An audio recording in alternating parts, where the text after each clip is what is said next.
You ever spent $50 on live bait, feeling like a high roller at the bait shop? Then flip on your Livewell pump and it's dead silence.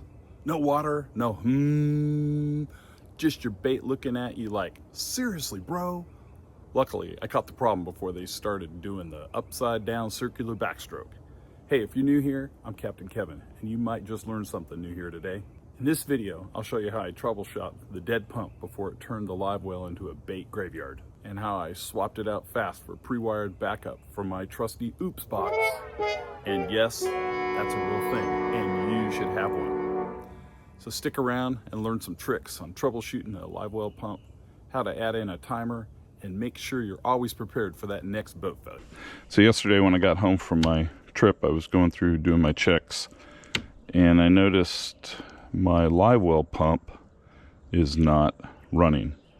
So this is one of the things that I have on my checklist that I go through and make sure that it's working before I do my next trip. So, you know, the battery's on, the Livewell switch is on, but there is no motion from the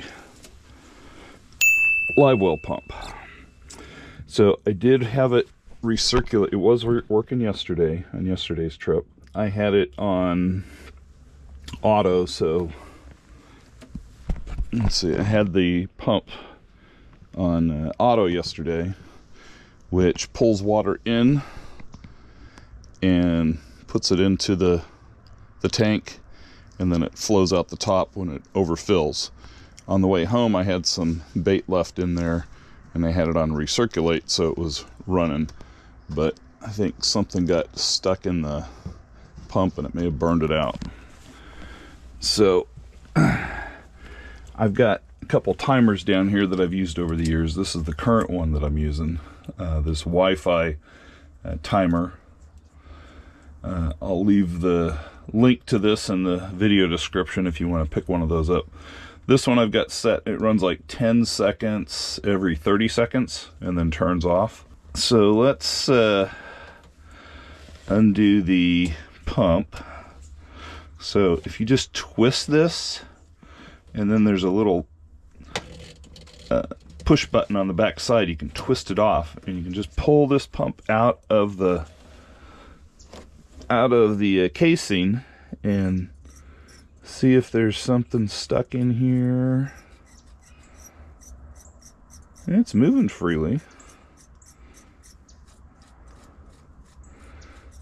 That doesn't seem to be the issue. So somehow I got a power issue, possibly, or it burned it out. So I'm going to take this apart and we'll direct wire it into the power and see if we can get it. We'll take the timer out of the system, see if we can get it running right away. And then the other thing we can do is hook a small 12-volt battery right up to the pump to see if that fires it up. And I've just got these zip tied up to the main wiring here. This old timer, it's just kind of hanging out here if I ever want to use it again. It was like 30 seconds every 2 minutes or something. It didn't pump enough water for my satisfaction. All right, the other thing the other way I've got this wired is so that I can plug and play it. So if this pump actually is dead, let's see, this pump has actually been in the boat since March of 2019. So it's 6 years old. So it's definitely could be bad or dead. So what I always do is have a backup one in my Oops box. So if you don't have an Oops box on your boat, you need to build one. This is for things that might happen when you're on the boat, backup pieces and stuff. And then I have myself a backup pump. And this one I bought in 2022 as a backup. It's already pre-wired, so I can just plug and play. And again, here's that button that you push in and twist this out. This is the same Tsunami T500 Attwood pump, and this one just screws into the base that's already plumbed into my boat. This one I can just screw right in and use it if I determine that this pump is bad. But this is something that I always carry in my oops box. So let's do some more testing here. Let's see if this pump will just run right off of one of my feeder batteries. So got it wired up so that I can just push the stems, the female parts, onto the male part here. So still got the timer in the mix, so that still could be the problem. So here's my new one. So I can take my new one, and here's the negative wire for the new one. And here's the positive. And see how that's working. So that one's working good. All right, so we got a good pump. Let's just do a quick test here with the boat. And let's see if this will work with the boat wiring. Yeah, so I'm getting boat power back to here. Okay, so we proved that the boat power is functioning with the new pump. So let's take the timer out of the equation. So let's do another test here, confirming that that pump is dead. So there's a positive. I'm gonna say that pump is dead. There's nothing. So that's the old pump direct wired into a battery. So it definitely has met the end of its life. All right, so now let's wire the timer back into the boat. So here you can see this is a female connection. So this would not go into the female connection on the pump. So here is the male connection that I've got pre-set up so that I get these wired correctly. Now you can't do this out on the water. You can't pull this out of the plumbing when you're in the water, because that will sink your boat. All right, so this one is your positive, and it's gonna go into the boat wiring. So here is the positive. Let's see, actually, it's got to go into the pump. So here is the positive for the timer. So this will go into the boat. And then the yellow is the power that goes between the timer and the pump. So we'll turn that one on there. And then this is the last negative connection. So this will be your male from the boat power to the female to the pump. And then once they connect this in, this should kick it on. There it is. So now this will run for 10 seconds based on that timer on how I've got it programmed. This is a Wi-Fi configurable timer.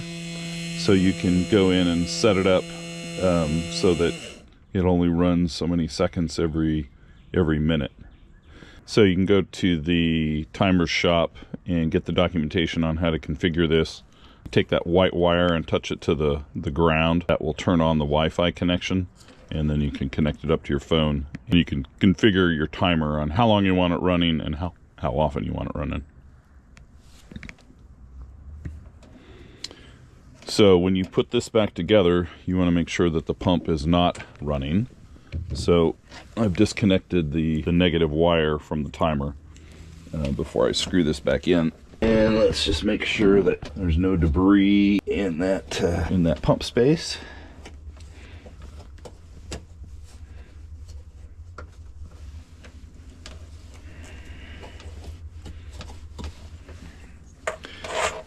That looks okay. I mean, it is dirty down there, but you are in the bottom of your boat. So now we're gonna see here, get this positioned. So it's gonna screw in and lock. There we go.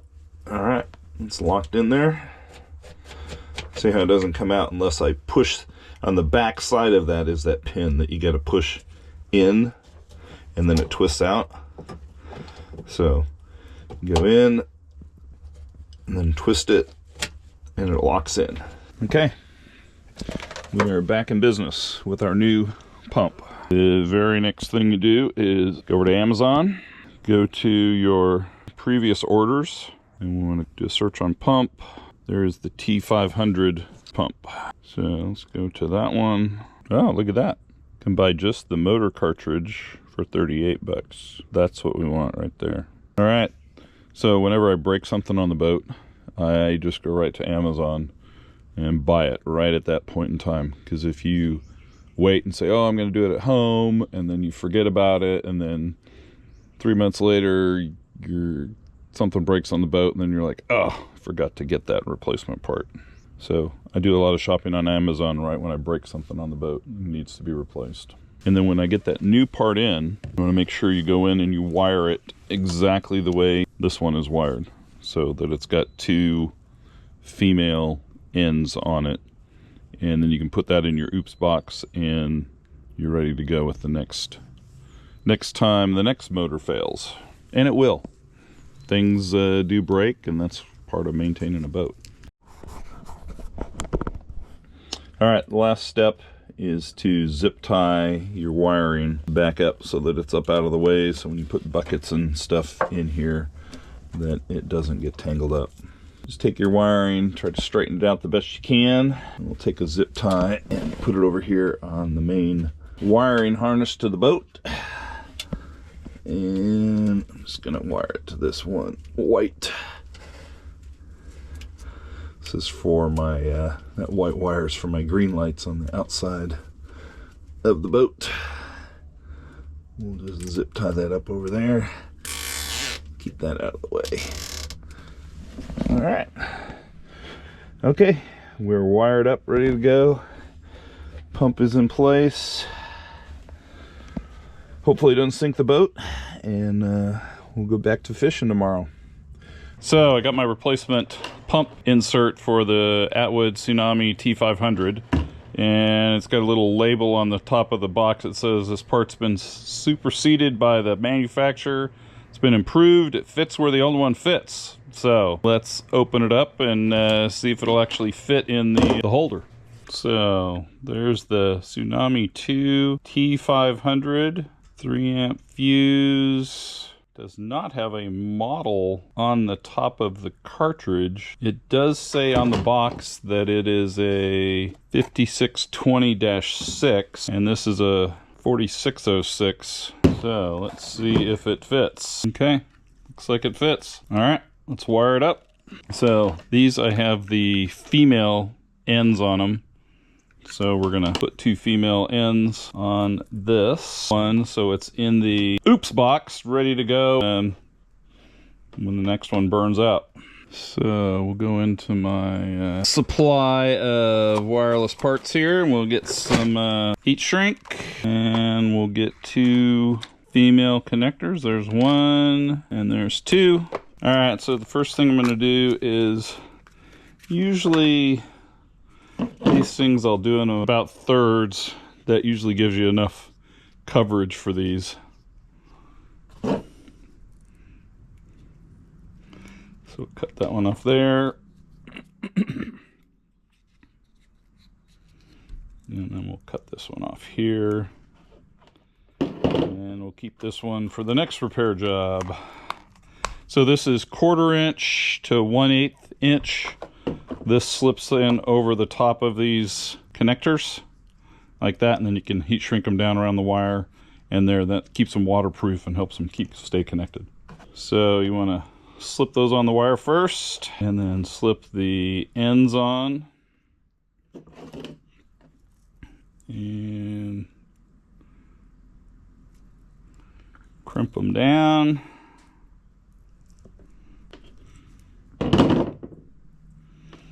And then we'll pull these heat shrink up over the top of them and heat shrink them down.